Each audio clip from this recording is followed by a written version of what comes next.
ایک دفعہ کا ذکر ہے، ایک خوبصورت اور خوشحال سلطنت تھی جس کا نام گلزار نگر تھا۔ وہاں کے بادشاہ کا ایک ننھا شہزادہ تھا جس کا نام شہزادہ زین تھا۔ شہزادہ زین بہت ہی نیک دل اور معصوم تھا، مگر اسے ایک بات کا بہت شوق تھا، پرندوں کے ساتھ کھیلنے کا۔ ایک دن شہزادہ زین باغ میں کھیل رہا تھا کہ اچانک اس کی نظر ایک خوبصورت بلبل پر پڑی۔ بلبل کے پروں پر سنہری رنگ کی چمک تھی اور وہ بڑی محبت سے چہک رہی تھی۔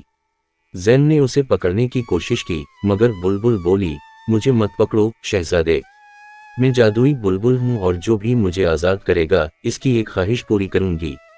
شہزادہ زین نے فوراً بلبل کو آزاد کر دیا اور کہا، مجھے آپ سے کوئی خواہش نہیں چاہیے، بس میں چاہتا ہوں کہ آپ ہمیشہ خوش رہیں۔ بلبل زین کی اس نیکی سے بہت متاثر ہوئی اور کہنے لگی، شہزادے، تمہارے دل میں اتنی محبت اور نیکی ہے کہ میں تمہیں ایک خاص تحفہ دینا چاہتی ہوں۔ بلبل نے اپنے پروں کو ہلایا اور ایک چھوٹا سا سنہری صندوقچہ نمودار ہوا۔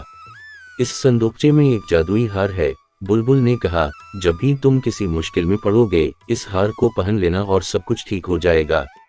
شہزادہ زین نے بلبل کا شکریہ ادا کیا اور صندوقچہ لے لیا۔ وقت گزرتا گیا اور شہزادہ زین نے ہمیشہ اس ہار کو اپنی گردن میں پہنا ہوا رکھا۔ ایک دن دشمن فوج نے سلطنت پر حملہ کر دیا۔ سب لوگ پریشان ہو گئے۔